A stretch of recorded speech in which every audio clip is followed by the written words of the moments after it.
Goeiedag luisteraars, baie welkom by vandag se program. Mag vandag se woord vir elkeen in besonder 'n seën wees. Verlede week het ek wakker geword teen oggend vanuit 'n droom en die woorde het in my kop herhaal, the resurrection power of Jesus Christ. En so sê die woorde oor en oor in my kop refrein, dink ek aan die God van wonders wat ons dien. Die een wat vandag steeds wonderwerke doen. Romeine 8 vers 11 sê, en as die gees van hom, wat Jesus uit die dode opgewek het, in julle woon, dan sal hy wat Christus uit die dode opgewek het, ook julle sterflike liggame lewend maak, deur sy gees wat in julle woon. As ons stil staan vir 'n oomblik, en probeer om die grootheid van hierdie woorde te verstaan, dan neem dit jou asem weg. Ek gaan dit weer lees. En as die gees van hom wat Jesus uit die dode opgewek het, in julle woon, dan sal hy wat Christus uit die dode opgewek het, ook julle sterflike liggame lewend maak, deur sy gees wat in julle woon. Die gees van hom wat Jesus uit die dode opgewek het, is die gees van God. As die gees van God in ons woon, hoe kan ek die gees van God kry om in my te woon? Ek is net 'n feilbare mens. Ek maak foute, en ek dra die letsels van my verlede, gevlek deur foute en berou. Ek probeer my lewe uitsorteer, sodat ek ook God se liefde kan werd wees, maar as ek my week omkry, dan stomp ek my kop ergens teen dieselfde klip. Maar God weet, ons is net mense. Hy weet ons maak foute, en hy vra nie van ons om perfek te wees, voor sy gees in ons kom woon nie. Ons het net nodig om ons lewe te gee vir hom, en om hom in te nooi om in ons te kom woon. God is nie 'n onwettige plakker nie, hy forceer homself nie af nie. Maar wanneer ons hom innooi en sê, Here, ek weet ek is 'n sondige mens, maar ek het U nodig, sal sy gees kom en in ons kom woon. Om terug te kom na die teksgedeelte, dit sê dat as die gees van God, wat vir Jesus uit die dode opgewek het, in ons woon, dan sal die gees van God ons sterflike liggame ook lewend maak. Die gees van God gee dus vir ons die opstandingskrag om ons sterflike liggame lewend te maak. Die resurrection power of Jesus Christ. Nou ek weet dat dit tot 'n groot mate verwys na die lewe na die dood. Maar ek glo ook dat dit verwys daarna dat ons nou in hierdie lewe ons vleeslike swakhede kan oorwin deur die gees van God wat in ons woon. In Filippense 3 vertel Paulus van hoe goed hy sy lewe lank die Here gedien het, deur gehoorsaam te wees aan die wet. Maar dan besef hy dat dit vir hom niks beteken nie, dat hy dit alles prysgegee het, om by Christus as wins te kry, dat hy in geloof geregtigheid ontvang het in Christus Jesus. Ek lees vir ons Filippense 3 vers 10 en 11. Sodat ek hom kan ken en die krag van sy opstanding en die gemeenskap aan sy lyde, terwyl ek aan sy dood gelykvormig word, of ek miskien die opstanding uit die dode kan bereik. Paulus het die opstandingskrag van Jesus geken, maar hy kon dit eers ken, deur deel te gehad het aan Christus se lyding en ook sy dood. Ons kan nie deel hê aan die opstanding, as ons nie eers deel het aan die dood nie. Ek wil vir ons die Engelse weergawe van Filippense 3, vers 10 uit die New International Version lees. Dit sê, that I may know him, and the power of his resurrection, and the fellowship of his sufferings, being made comfortable unto his death. Die woordkeuse hier is vir my besonder, Want hoe vind 'n mens comfort of dan vrede in die dood? Dood en die graf is 'n rou en stikkende seerplek. Maar as ons by die resurrection wil uitkom, moet ons eers afsterf en 'n draai by die graf gaan maak. Ek lees vir ons Markus 16, vers 1 tot 3.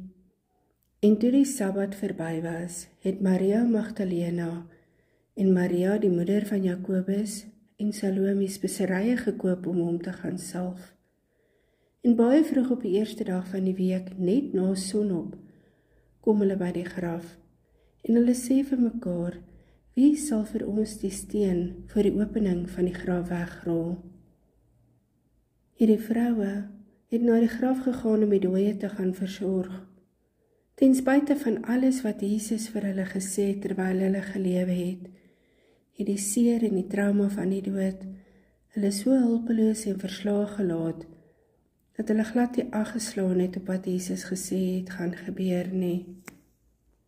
So gaan hulle na die graf toe met die idee om die dooie te gaan versorg.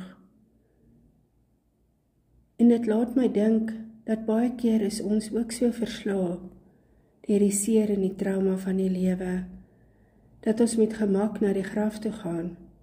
Maar die intensie is om die seer en die trauma, die dooie dele van ons lewe te gaan versorg. Persoonlik het ek so lang tydperk van my lewe in die graf deurgebring. Die intensie was nie om die opstandingskrag van Jesus te ontvang nie, want ek was net te seer, te verbitterd, te verslae om enigstens te kon hoop om ooit weer uit die graf uit op te staan. So het ek dag in en dag uit in die graf deurgebring en daagliks my wonde en my dooie seer versorg. As ek terugkyk vandag, het ek meer respek gehad vir my seer as vir lewe. En daarom was selfmoordgedagtes so normaal vir my, soos wat dit normaal is om aandete voor te berei. Ek besef dat ek vir soveel jare my seer vertroetel het. En hoe meer ek dit vertroetel het, hoe meer het ek verbitterd geraak. Verbitterd teenoor die lewe, mense om my, teenoor God. En ek het so verlang na die genesing, maar die gedagte dat ek die seer sou moes laat gaan, het angstigheid veroorsaak, want die seer was deel van my menswees. En ek het nie geweet wie ek is sonder dit nie. Dit was die enigste waarheid en die enigste onveranderlike in my lewe. Die enigste ding wat ek voorwaar geweet het. En so het ek die seer en die bitter en die haat en die dooie aspekte van my lewe so vertroetel, dat ek soos Maria Magdalena en Maria ook in diep rou gewonder het, wie sal dan nou vir my die klip wegrol? Tot ek op 'n dag die doodsbrief van Jesus Christus geskryf het, om sy dood aan te kondig aan my sielste mens sê, Jesus Christus, die Seun van God, is oorlede op die ouderdom van 33. Hy is dood by wyse van kruisiging, nadat hy vir dae lank deur die Joodse draad ondervra is, en hy aan geen sonde skuldig bevind kan word nie. Daarna is hy deur die Romeinse soldate gemartel. Hierdie marteling het die prys betaal vir my sonde. Elke hou op sy lyf het my vrygemaak van iets. Verslawings waarmee ek geworstel het, my ongeloof, trots, hoogmoed en rebellie. Hy was verplig om sy kruis op te sleep teen die berg, en daarmee vir my die krag te gee, om self ook my kruis, daagliks, die laste en die seer te kan dra. Hy het aan die kruis gehang, en behalwe vir die verskriklike pyn in sy liggaam, is hy verag en verwerp deur die mensdom vir wie hy so lief was.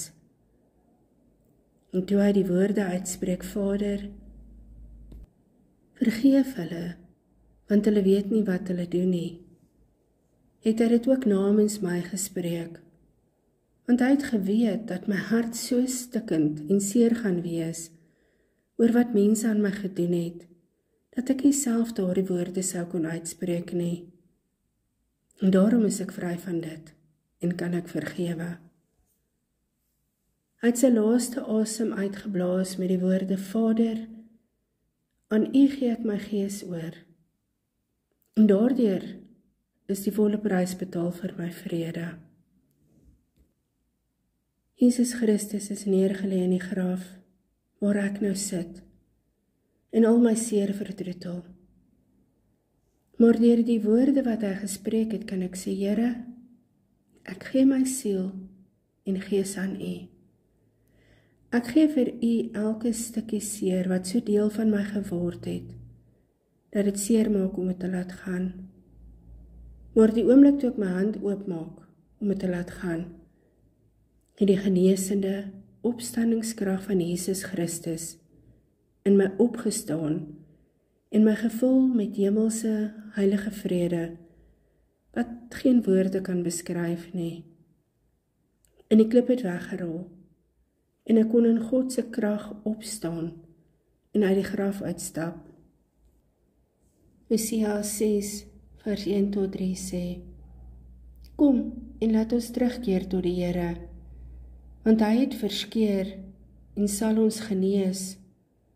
Hy het geslaan en sal ons verbind.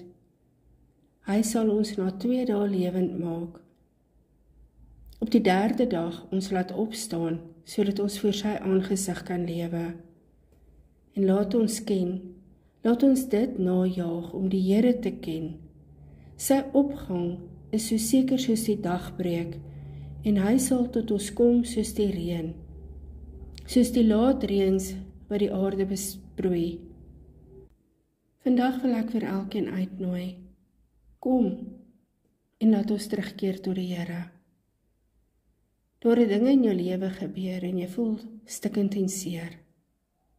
Kom vandag saam met my na die graf en laat ons die vertroosting, gemak en vrede vind in die dood. Kom laat ons vandag die seer wat ons vir so lank vertroetel en in die lewe gehou het, laat afsterf saam met Jesus Christus, sodat sy opstandingskrag ons kan vul met liefde en wonderlike hemelse vrede.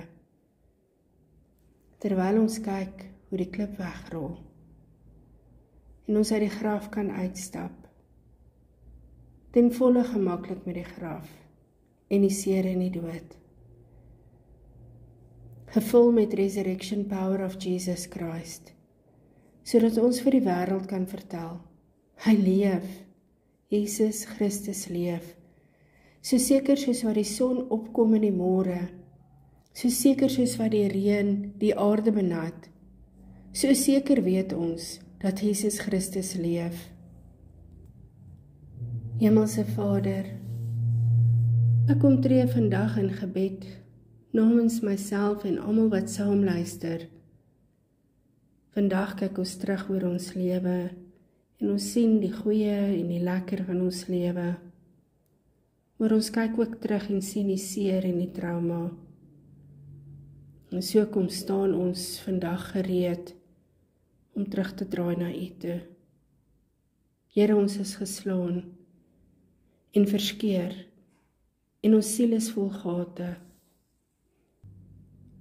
Ons kom staan voor die graf en ons bring al die stikkende seer dele van ons lewe saam. Here, kom en vertroos ons in hierdie oomblik, waar die seer so oopgevlek en rou en seer is, dat ons dit net wil vertroetel, wil versorg, in die hoop dat die pyn sal verlig. Jesus Christus, U het reeds hierdie pyn en seer genees. Daarom, ten spyte van die pyn, kan ek my hand uitstrek na U en ek kan dit laat gaan. Dankie, Here, dat ons hier in die diep donker graf vertroosting kan vind, hoop kan vind, genesing vir ons verslae siel en gees. En soos wat U die pyn van ons wegneem, kom vul U ons harte met daardie wonderlike opstandingskrag van ons Verlosser en Zaligmaker, Die aarde skud en die klip rol weg. Ons kan nou opstaan. Die resurrection power of Jesus. En ons kan uitgaan. En ons kan met volle oorgawe gaan getuig. Jesus leef.